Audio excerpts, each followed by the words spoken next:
Hello friends, welcome to our YouTube channel arrow to success.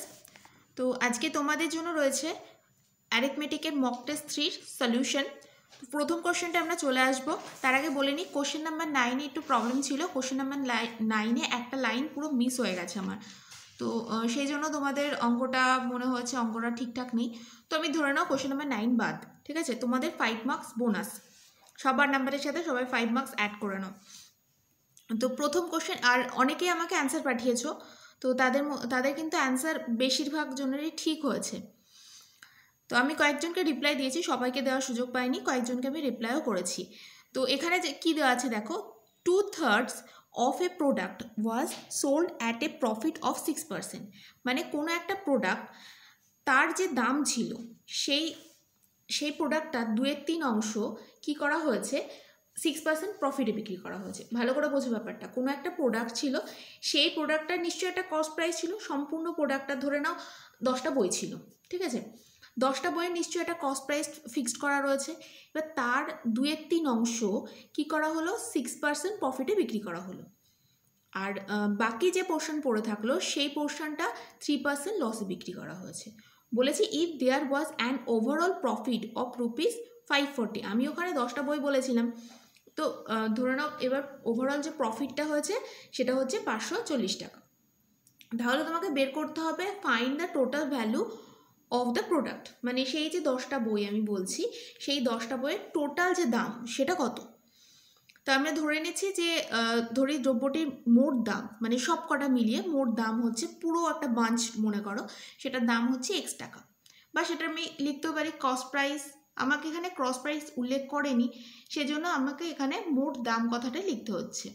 Value শুধু বলেছে দ্রব্যটির 2/3 অংশ 6% লাভে বিক্রি করা হয়েছে। তাহলে দ্রব্যটির 2/3 অংশ 6% লাভে বিক্রি করা হয়েছে।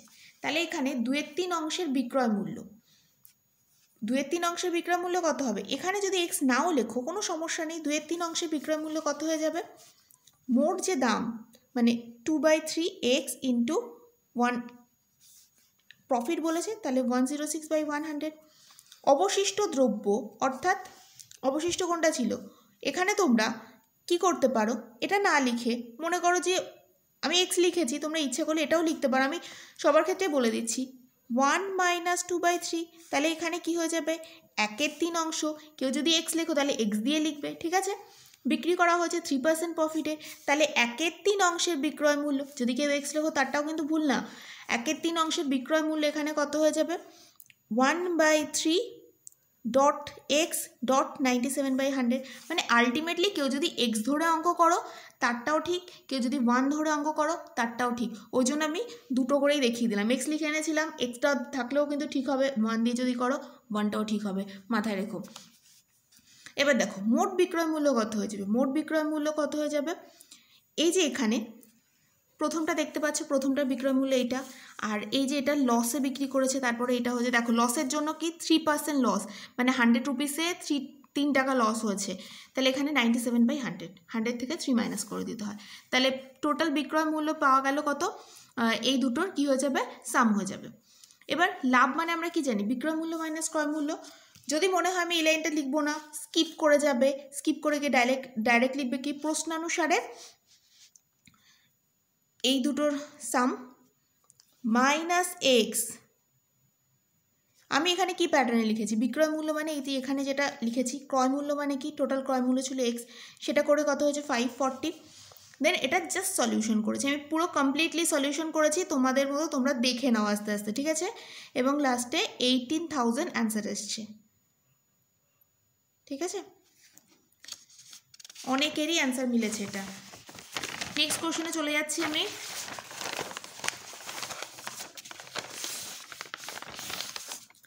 দেখো, আচ্ছা প্রথমে বলি এই অঙ্কটা কিন্তু অ্যালিগেশন মেথডেও করা যায়, কিন্তু অ্যালিগেশন মেথডে এটা করো না, বিকজ অ্যালিগেশন মেথডটা কিন্তু শর্টকাট মেথড। আমি কোশ্চেনটা যখন দিয়েছিলাম তখনও বলেছিলাম অ্যালিগেশনকে কিন্তু শর্টকাট মেথডের মধ্যে ফেলা হয়। সো অ্যালিগেশন অ্যাপ্রোপ্রিয়েট নাও হতে পারে ডেসক্রিপটিভ পেপারের ক্ষেত্রে। তো দেখো এখানে কি আছে, 729 লিটার একটা মিক্সচার ছিল, সেই মিক্সচারটা দুধ আর জলের মিশ্রণ ছিল, সেটার অনুপাত 729 লিটারে ছিল 7:2। এবার সেখানে কিছু পরিমাণ জল অ্যাড করা হলো, অ্যাড করার পর কতটা জল অ্যাড করা হয়েছে বলা হয়নি, সেটাই বের করতে হবে তোমাকে। এবং তারপরে রেশিওটা দাঁড়িয়েছে কত, 7:3। তো 7:3 এই রেশিওটা আমাকে আলটিমেটলি হবে, সেটা এবার কত লিটার জল অ্যাড করলে সেটা আমাকে দেখাতে হবে। তো 729 লিটার মিশ্রণে দুধ ও জলের অনুপাত হচ্ছে 7:2। তোমরা অনেকে কী করো, আনুপাতিক ভাগাহার ধরে করো, তো সেটা করেও করতে পারো, নো প্রবলেম। 729 লিটার মিশ্রণে দুধ আছে 7, যেহেতু প্রথমে, তো 7 বাই এটা হয়ে যাবে, দেন 567 লিটার। এবার দেখো তোমরা যখন ওয়াটারটা বের করো তোমরা কি করতে, 7 to 9 ইন্টু, এখানে দেখো 2 আছে, তাহলে উপরে 2 লিখতে, আর নিচে হচ্ছে এটা অ্যাড করে এটা হচ্ছে 2/9 গুণ করে যেটা আসতো। আর এখানে আমি কি করেছি, আগের অঙ্কগুলো কিন্তু আমি এভাবেই দেখিয়েছি, কিন্তু এভাবেও তো বের করা যায়, এটাও ধর একটা টেকনিক। 7 to 9 থেকে যেটা বেরোলো সেটা মাইনাস করে দিলে আমাদের কি বেরোবে, জলের কোয়ান্টিটি বেরিয়ে যাবে।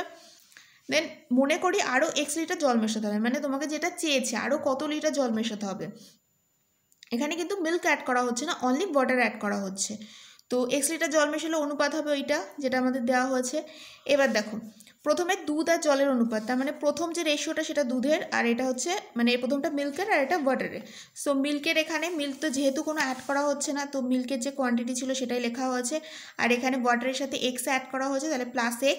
দেন আমি দেখো সলিউশন করেছি, নর্মাল সলিউশন 81 লিটার হয়ে যাবে অ্যান্সার, ঠিক আছে। কোশ্চেন নাম্বার 3টা দেখে নাও, অনেকের মনে হয় সমস্যা হয়েছে এটাতে, কয়েকজন তো দেখলাম ঠিক অ্যান্সার করেছো। A cistern is normally filled in 8 hours, মানে একটা যে সিস্টার্ন রয়েছে, ট্যাঙ্ক রয়েছে, ট্যাঙ্ক মনে করো, ট্যাঙ্ক বা চৌবাচ্চা যেটাকে বলা হয়, তো এটাকে নর্মালি 8 আওয়ার্সে ফিল আপ হয়ে যায়। বাট এটার কোনো একটা জায়গায় ছিদ্র রয়েছে, যার জন্য কি এটা আরও 2 ঘন্টা বেশি টাইম নিচ্ছে এই সিস্টেমটা ফিল করার জন্য। সেখানে কি রয়েছে, একটা লিক বা ছিদ্র রয়েছে, কোথায়, বটমে। If the cistern is full, the leak will empty it in -hour, মানে যদি ট্যাঙ্কটা ফিল আপ থাকে, মানে পাইপটা খোলা থাকছে না, ট্যাঙ্ক ফিল আপ হয়ে গেছে, পাইপের যে সেটা বন্ধ করে দেওয়া হয়েছে, ফুল ট্যাঙ্কটাকে ওই ছিদ্রের মাধ্যমে কতক্ষণে খালি হবে সেটাই বের করতে হবে, সেই টাইমিংটা বের করতে হবে। তো মনে করি ছিদ্রের মাধ্যমে সম্পূর্ণ,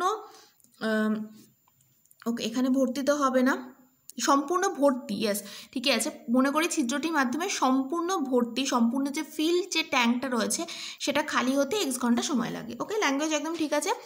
অর্থাৎ ট্যাঙ্কটির মোট আয়তন 1 অংশ হলে ছিদ্রটি 1 ঘন্টায় খালি করবে কত অংশ, 1/x অংশ।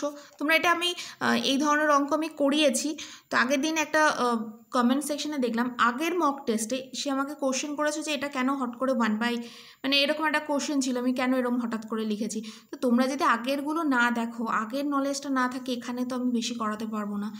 এরকম ধরনের কোনো সমস্যায় বললে আমি রিকোয়েস্ট করব আগের পাইপ অ্যান্ড সিস্টেমের অঙ্কগুলোতেই দেখতে পারো, বা আরও যেসব ভিডিও আছে সেগুলো দেখে নাও একবার, ঠিক আছে। তো দেখো x ঘন্টায় পুরোটা ফিল আপ করছে, তাহলে 1 ঘন্টায় কত করবে, 1/x অংশ। এবার দেখো আবার কি, পাইপ দ্বারা ট্যাঙ্কটি ভর্তি করতে ফিল করতে কতক্ষণ সময় লাগছিল, 8 ঘন্টা নর্মালি, কিন্তু অতএব পাইপটি 1 ঘন্টায় পূর্ণ করে কত, 1/8 অংশ।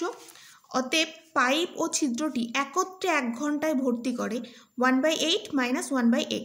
মাইনাস কেন হলো, কারণ ছিদ্র দিয়ে তো জল তো কি হচ্ছে, বেরিয়ে যাচ্ছে, সেই জন্য মাইনাস। এবার দেখো জাস্ট নর্মাল আমি এলসিএম করে নিয়েছি, 8x, এখানে x - 8, লসগু করলে সব বের করে ফেলতে পারবে।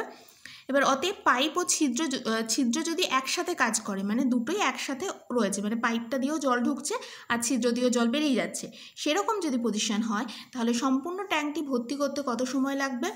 দেখো এটা 1 ঘন্টায় ভর্তি করে এই অংশটা, তাহলে সম্পূর্ণ ভর্তি করবে কী হবে, আবার এই জিনিসটা উল্টে গেল, 8x/x - 8, মানে ওখানে যে জিনিসটা করলাম এখানেও কিন্তু সেম জিনিস করেছি। ওখানে 1 ঘন্টা পুরোটা ফিল আপ করার কথা ছিল, 1 ঘন্টা বের করছি, যখন উল্টে দিচ্ছি, আবার এখানে 1 ঘন্টার কথা বলেছে, পুরোটা করতে কি হয়ে যাবে, উল্টে যাবে, এটা কিন্তু রুলস। তো প্রশ্ন অনুসারে কী ছিল, কি বলা ছিল, নর্মালি যে সময় লাগে তার থেকে ছিদ্রটা যখন একসাথে, মানে পাইপ আর ছিদ্র যখন একসাথে খোলা রয়েছে তখন আরও 2 ঘন্টা বেশি সময় লাগতো। তার মানে এই যে টাইমিংটা এটা ইকুয়াল টু কি নর্মালি 8 ঘন্টা আর তার সাথে আরও 2 ঘন্টা বেশি, তার মানে 10 আওয়ার্স। তারপরে দেখো নর্মাল সলিউশন করেছি, দেখে নাও এক্স ইকুয়াল টু 40 আওয়ার্স এসছে। ঠিক আছে, তার মানে ছিদ্রটির মাধ্যমে খালি হতে 40 আওয়ার্স লাগবে শুধু ছিদ্রটা যদি ওপেন থাকে। আচ্ছা, তারপরে কোশ্চেন দেখো, some amount out of 7000 was lent. Lent মানে হচ্ছে ধার করা হয়েছে, মানে কেউ ধরো 7000 রুপিস ধার করেছে, তার মধ্যে কিছু অংশ 6% ইন্টারেস্টে ধার করেছে এবং বাকি অংশ কি 4% পার অ্যানাম ইন্টারেস্টে ধার করেছে। If the total SI means হচ্ছে সিম্পল ইন্টারেস্ট, আমি শর্টকাটে লিখেছি, তোমাদের তো কোশ্চেন আমি ডিটেলসে দিয়েই দিয়েছি। দ্য টোটাল এসআই মানে সিম্পল ইন্টারেস্ট যদি বোথ দ্য ফ্র্যাকশন মানে দুটো অংশ থেকেই টোটাল যে সরল সুদ সেটা কত, যদি 5 বছরে 1600 টাকা হয় তাহলে বের করো 6% ইন্টারেস্টে কত টাকা ধার করা হয়েছিল। ঠিক আছে, তাহলে ধরি 6% সুদের হারে x টাকা ধার করা হয়েছিল। আচ্ছা, টোটাল তো ছিল 7000, তাহলে 6%-এর ইন্টারেস্টে যদি x টাকা ধার করা হয় 4%-এ কত টাকা ধার করা হবে, 7000 মাইনাস x। একদম ইজি, ওটা আমি আর লিখিনি, তোমরা এখানে লিখবে। আচ্ছা দেখো এখানে এবার কিভাবে হবে, তাহলে এটা কিসের ফর্মুলা হচ্ছে সিম্পল ইন্টারেস্ট, তাহলে সিম্পল ইন্টারেস্টের ফর্মুলা লাগবে I ইজিক্যাল টু PRT/100। এখানে সাইডে ফর্মুলা লিখে দেবে। এই অঙ্ক আমি অনেক দিন আগে করিয়েছি, এইভাবেই করিয়েছি, ওই জন্য আর করাচ্ছি না, এরকম টাইপের প্রচুর অঙ্ক করিয়েছি। তো পাশে এখানে ফর্মুলা লিখে দিতে হবে, যেহেতু I ইজিক্যাল টু PRT/100, যেখানে P ইজিক্যাল টু হচ্ছে প্রিন্সিপাল বা মূলধন, then R is equal to rate of interest সুদের হার, and T is equal to time. So এগুলো লিখবে, দেখো নর্মাল ফর্মুলা, দেন এখানে ক্যালকুলেশন করে এসছে 2000। ঠিক আছে, মানে 6% ইন্টারেস্টে কত টাকা ধার করেছিল, 2000 রুপিস। তোমাকে যদি এখানে 4% বলতো, তুমি প্রথমটা 4%টা এক্স ধরে নিতে, বা এখান থেকেও বের করা যায় 7000 থেকে 2000 মাইনাস করে দিলে 5000 রুপিস 4% ইন্টারেস্টে ধার করা হয়েছিল। ঠিক আছে, নেক্সট কোশ্চেন দেখো, যদি মনে হয় ভিডিওটা স্পিড বেশি আছে, দেখো তোমাদের রাইট হ্যান্ড সাইডে 3টে ডটস রয়েছে, সেখান থেকে গিয়ে ভিডিওটা স্লো করে নাও, আর যদি কারোর মনে হচ্ছে স্লো সে ফাস্ট করে নিতে পারো প্লেব্যাক স্পিড থেকে। আচ্ছা, কোশ্চেন নাম্বার 5। কোশ্চেন নাম্বার 5 কি ছিল, এটা খুব ভালো করে দেখবে। In a partnership business A invested 1/6 of the capital. 3জন শেয়ার হোল্ডার ছিল ABC, তার মধ্যে এ কি করেছে, ইনভেস্ট করেছে 1/6 অফ দ্য ক্যাপিটাল, মানে টোটাল যে ক্যাপিটাল ছিল, টোটাল যে মূলধন ছিল তার 1/6 অংশ সে ব্যবসাতে নিয়োজিত করেছে, ইনভেস্ট করেছে। এবং বি কী করেছে, নিয়োজিত করেছে 1/6 অংশ, এবং কত দিনের জন্য, 1/6 অফ দ্য টাইম, মানে টোটাল যে সময় তার 1/6 অংশ সময়ের জন্য। ঠিক আছে, বি কী করেছে 1/3 of the capital for 1/3 of the time. B কী করেছে টোটাল মূলধনের 1/3 অংশ মোট সময়ের 1/3 সময়ের, মানে মোট যে সময়টা তার 1/3 অংশ সময়ের জন্য ইনভেস্ট করেছিল। আর সি কী করেছিল, দেখো ফর দ্য হোল পিরিয়ড, মানে পুরো সময়টার জন্য ইনভেস্ট করেছিল বাকি অ্যামাউন্টটা। এবার তারপর প্রফিট বলেছে, প্রফিট যদি বা লাভ যদি হয় 4600 টাকা, তাহলে সেখান থেকে বি শেয়ার কত, মানে বির কত টাকা ছিল সেটা বের করতে হবে। বি কত টাকা শেয়ার পাবে, লাভের টাকা থেকে বি কত টাকা পাবে সেটাই বের করতে হবে। ধরি মোট মূলধন 1 অংশ, মোট মূলধন 1 অংশ ধরে নিচ্ছি, এবং সময় ধরে নেবে 1 বছর। 1 ধরলে কি তোমার সুবিধা, তাহলে প্রশ্নানুসারে সি এর মূলধন কত হয়ে যাবে, 1 মাইনাস এ এর মূলধন মাইনাস বি এর মূলধন, মানে পুরো অংশটা থেকে এর মূলধন আর বির মূলধন বাদ দিলে হয়ে যাবে। দেখো এর মূলধন তো কত ছিল 1/6, এই জন্য আমি 1 ধরেছিলাম। দেখো নর্মাল কত হয়ে গেল, সি এর মূলধন কত হয়ে গেছে, হাফ অংশ। দেন এবিসি এর মূলধনের অনুপাত কত হয়ে যাবে, মূলধনের অনুপাতের সময় আমরা কি করি, যে টাকাটা দিয়েছিল সেই টাকাটা ইন্টু কি টাইমিংটা করি, তাই তো। তাহলে এখানে 1/6 ইন্টু 1/6, কারণ সে মোট সময়ের 1/6 অংশ সময়ের জন্য নিয়োজিত করেছিল। আর আমরা কি ধরেছি, মোট সময় 1 বছর, তার 1/6 অংশ মানে কত হয়ে যাবে 1/6। দেন এগুলো সব একইভাবে হয়েছে। এবার দেখো এইটা এসছে, এবং আমি পাশে লিখেও দিয়েছি, তোমরাও লিখে দেবে। তোমরা মাল্টিপ্লাইং লিখো না, লিখবে 36 দ্বারা সবগুলিকে গুণ করে পাই, ঠিক আছে। এটা হচ্ছে মাল্টিপ্লাইং, আমি লিখেছি মাল্টিপ্লাইং বাই 36, পাশে লিখে দেবে, ঠিক আছে। লাভের তাহলে অতএব লাভের 4600 টাকা থেকে বি এর অংশ বা বি পাবে, দেখো নর্মাল 4 বি মানে এই পার্টটা, দেন নর্মাল করেছে, আর কিছু নেই, ঠিক আছে। বি কত টাকা পাবে? 800 টাকা পাবে। এবার আমি চলে যাই কোশ্চেন নাম্বার 6-এ। কোশ্চেন নাম্বার 6-এ কি আছে দেখে নাও। ইফ, এটা খুব সহজ অঙ্ক ছিল, মানে 10 মার্কসের অঙ্কগুলো একটু কঠিন, 5 মার্কসেরগুলো একটু সহজই দিয়েছিলাম।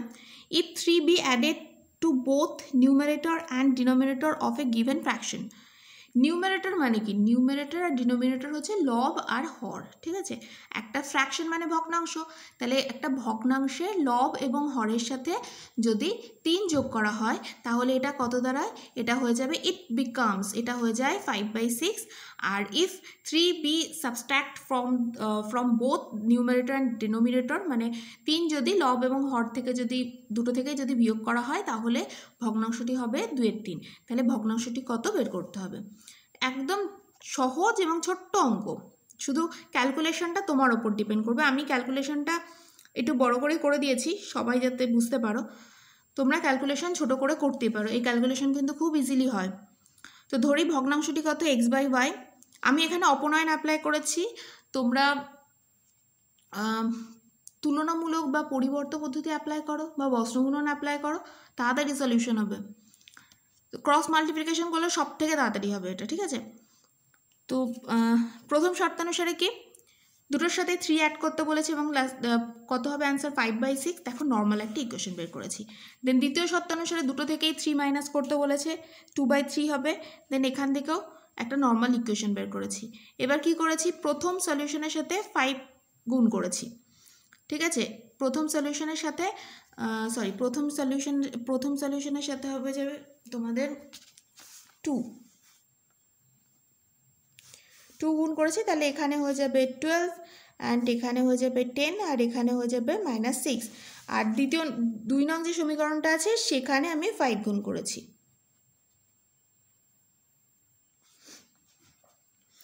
তাহলে এখানে দেখো একদম নর্মাল হয়েছে। এবার কি করেছি? দুটোকে আমি এই দুটো ইকুয়েশন যেটা বেরোলো সেগুলো দুটোকে বিয়োগ বা সাবস্ট্রাক্ট করে দিয়েছি। দেখো নর্মাল ইকুয়েশন, এক্স এর ভ্যালু বেরিয়েছে 7, এটা মাইনাস করেছি -15, বড়টা সাইন মাইনাস হলো এই জন্য, ঠিক আছে। আর এখানেও বড়টা সাইন -15 আছে, মাইনাসে এমনি করছি প্লাস, বাট বড়টা সাইন মাইনাস আছে, কিন্তু ক্যালকুলেশন একদম ঠিক আছে। ওকে, নেক্সট দেখো ওয়াইয়ের ভ্যালু 9 বেরিয়েছে, তাহলে ভগ্নাংশটি কত হয়ে যাবে? 7/9। এবার কোশ্চেন নাম্বার 7-এ চলে যাব, যেটার জন্য অনেক দিন থেকেই বলছো যে পুলিশ অ্যান্ড থিপের অঙ্কগুলো করে দিন, বাট সবগুলো তো সময়ের অভাবে মনে হচ্ছে আমি নিয়ে আসতে পারবো না। তো এটা দেখে নাও, কয়েকটা তো করিয়ে দিতেই পারবো। এখানে কি বলা আছে? A thief is noticed by a policeman from a distance of 200 metre. তো আমি ফিগার ড্র করে করি তাহলে বুঝতে পারবে তাড়াতাড়ি। এখানে ধরো পুলিশম্যান রয়েছে, পি দিয়ে লিখে রাখছি, আর এখানে ধরো থিপ রয়েছে। এইবার এই পুলিশম্যান কি হলো? থিপকে দেখলো কত? 200 মিটার ডিস্টেন্সে দেখলো। এইবার দেখার সঙ্গে সঙ্গে থিপও দেখতে পেলো, কিন্তু মানে চোরও দেখতে পেলো পুলিশকে, পুলিশটা চোরকে দেখলো, চোরও পুলিশকে দেখলো। এবার কি করলো? দুজনা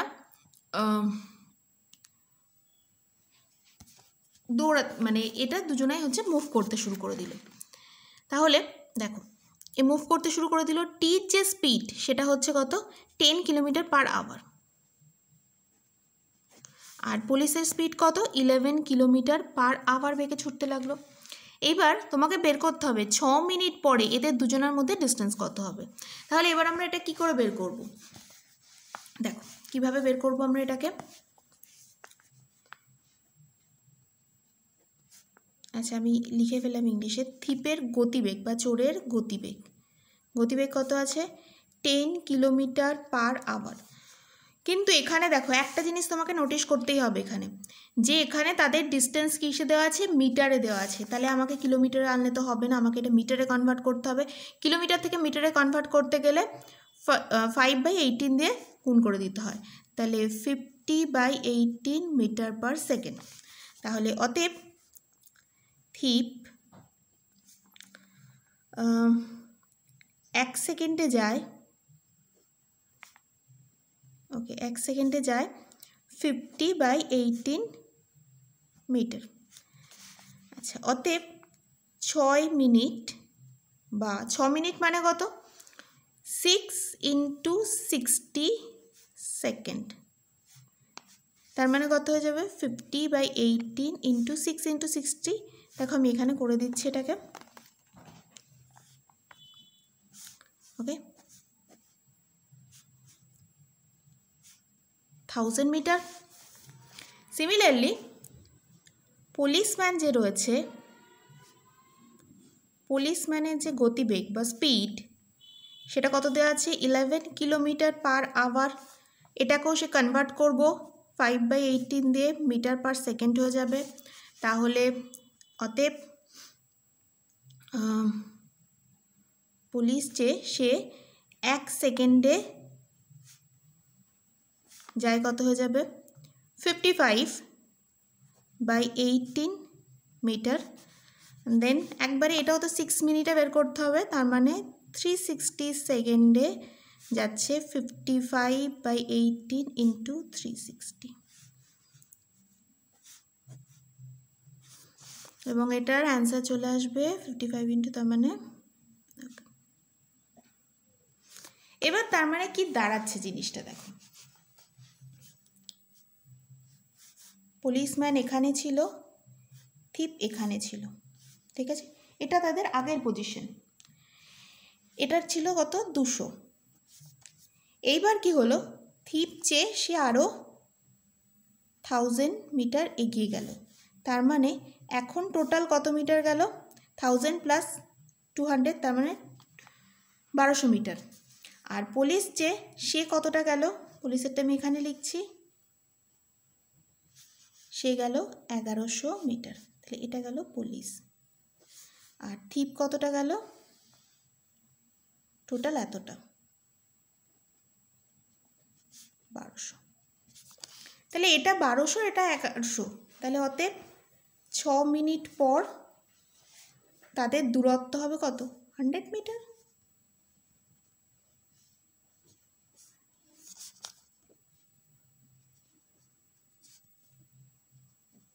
ঠিক আছে, তো বাদ বাকি যে অঙ্কগুলো আছে সেটা আমি নেক্সট ভিডিওতে করে দেবো।